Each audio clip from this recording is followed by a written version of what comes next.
are looking for the true meaning of, for instance, the Bible, and there's a lot of different translations, or you can't really translate without interpreting. And I'll give you an example in the Quran. It says something to the effect that a child should not have a wali as a Christian or a Jew wali. The word wali is what's used. Wali in Arabic to me is guardian, but one of the translators translated it to be friend. But that's not that's how he interpreted that word. So for a person, if you really want the true meaning of the Old Testament, the New Testament, and you only know English, then I would recommend that you would get a lot of different or the Quran, a lot of the different interpretations, and read them and see if you can decipher for yourself how you would interpret it, knowing all the different interpretations. Muslims believe in an afterlife, in the heaven and the hell, and the day of judgment. So, contrary to popular beliefs, Muslims do not believe you get in heaven on your deeds. The only way that we get into heaven is by God's grace and mercy.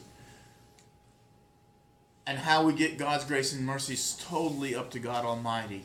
We know how we're supposed to live our life, that we're trying to become better and serve God more and more and every day be a better person. But our deeds alone can't get us into heaven, because God's mercy on us, God's gifts to us, whether they be just our eyesight or health, or that we can, form relationships, whatever all the blessings that God Almighty has bestowed upon us, is nothing compared to the good deeds that we can produce to offset all His bounties and grace that He has given us in this life. And then we believe in God's will, and that all is predestined. There's a reason for everything that we may not know, but we do believe that man has free will. So we have to work hard, and we leave the rest up to God Almighty. Some articles of faith, or the 5 articles of faith in Islam, where they're called the pillars of Islam. First, a profession of faith that there's no deity but God Almighty, and that Muhammad is His messenger. The second is that we have to pray 5 times a day. Islam follows the lunar calendar, so our day starts at sunset. So our first prayer is between sunset and dusk, and there are 2 to 4 repetitions. It's a very ritualistic prayer. We stand glorifying God. We read the first chapter in the Quran, and then either 3 verses or another short chapter. We kneel and prostrate, glorifying God Almighty. And the sunset prayer is 3 repetitions of that. The evening prayer from dusk till dawn is 4 repetitions. Then the morning prayer from dawn to sunrise is 2 repetitions. Then the afternoon prayer is 4, and then the afternoon to sunset prayer is again 4 repetitions. So it's praying for a Muslim is not really for God Almighty, it's for yourself, so that you are remembering God all the way through the day. Okay? The third article of faith or pillar is fasting. Y'all stop me anytime. No. I just want to get through this because I really want to get to y'all's questions. Fasting. A Muslim fasts the month of Ramadan. Again, it's the 9th lunar it's the 9th lunar month of our lunar calendar. The lunar calendar versus the solar calendar is 11 days shorter. So every year, Ramadan comes 11 days earlier in the Gregorian or the solar calendar. So this year, Ramadan starts on June 6th. Next year, it's most likely going to be around May 26th. Muslims fast from food and drink and worldly pleasure between dawn and sunset for the month of Ramadan, which is either 29 or 30 days depending on the lunar cycle that year during that month. The human body is amazing, because about after the 3rd or 4th day, it says, I get this.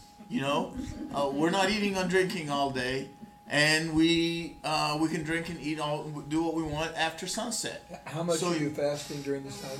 Oh, you're not fasting Completely During from the food, day. drink, and No food or drink or pleasure. from Every day. dawn till sunset. Okay. But we Every eat day. every day. All But we through eat it Ramadan. right for the 29, 30 And days. don't you get hungry? Push a button on there, will you? On one of the sides. Yeah, something. Thank you very much. Your I'll make sure it doesn't do that again. She did send me. So the easy part in Ramadan is abstaining from food and drink. The hard part is that you really have to try to act like God would want you to act while you're fasting. Okay? Can't lose your temper. You can't, get upset. You can't treat people wrong. You can't cheat or steal or lie or whatever bad habits you might have outside of Ramadan. That's really, really the hard part. And me being in construction and having to deal with, people, and we all know what people are like, right? And not losing your temper and being nice, sometimes it's hard. And I'm afraid I've lost my fast a few days during Ramadan. But I try my best and I pray for God's mercy. Now, if you're sick, you shouldn't fast if it's going to hurt you. For instance, if I'm a roofer and it's summertime, like this year, it's in June to July, and it's 95, 100 degrees, and on top of that roof it's 110, I can't get up there, and I got to feed my family. I can't stop working. I mean, I'm paycheck to paycheck or job to job, and I got to feed my family. And if I don't work the month of Ramadan, then my family's going to starve. Or I'm diabetic and I've got to take my medicine. Or whatever. If it's going to hurt you, there's other ways you could feed a poor person during that month. You can make it up on other days of the year, because I work Monday through Friday. I'll fast weekends for 30 days during the year to make up for the month of Ramadan. There's other ways you can do it where you don't have to hurt yourself, or it shouldn't be a punishment to you. It should be learning for you. A Muslim has to give approximately a 40th of their wealth to the poor every year. And so if you don't have wealth, then you don't have an obligation to pay zakat or poor due. A Muslim's always responsible for their parents and their children. Always responsible for their parents and their children. So if your parents are needy or your children are needy, you don't give them alms. It's your responsibility to take care of them and make sure they have what they need. But then you start with cousins, aunts, uncles, neighbors, community, and until you've given away a 40th of your wealth every year. There's different rules for different things. Like, for instance, if I'm in agriculture and I depend on God's rain for my crop, then the percentage is different. I think you have to give away a 10th of your crop to the poor if you depend on God for irrigation, rain. Or if you irrigate, by sprinkler or creeks or whatever system you use to irrigate, then it's a different. 40th is like 2.5%. 2.5%. Yeah. In the case of irrigation, you do. There's different rules in different ways, and on animals it's different, but generally it's a 40th or 2.5% of your wealth. A Muslim has to perform pilgrimage to Mecca once in their lifetime. And it's an obligation if you have the health and the wealth to do it, right? So if you have debt, I can't go perform pilgrimage to Mecca and owe you money. I gotta pay you first. I gotta be debt free. I've taken care of all my obligations, and then when I have the money to go, then I'm obliged to go. Okay? So there 2-3 million people now a year go. And their only thing is that they're going to fulfill this once in a time, lifelong obligation to God Almighty. Women in Islam. There has been several women as heads of states in many Muslim countries like Turkey, Pakistan, Malaysia, and Indonesia. So again, like I said before, that generalizations about Muslims, that they don't allow their women to drive, they don't let them out of the house, they don't do this, they don't do that. These are cultural things. This is not Islam. In specific countries. And like I said earlier, to generalize about Muslims is like generalizing about all white folks or all black folks or all green folks or all purple folks. The only country that doesn't, we went over that. Oppression of women is not new to civilization. Women to this date are sold as property in many countries, and yes, this still happens today in the United States. Women didn't have the right to vote in this country until about 100 years ago. So you can't just say Muslims try to, oppress women. This is historically men have done this to women.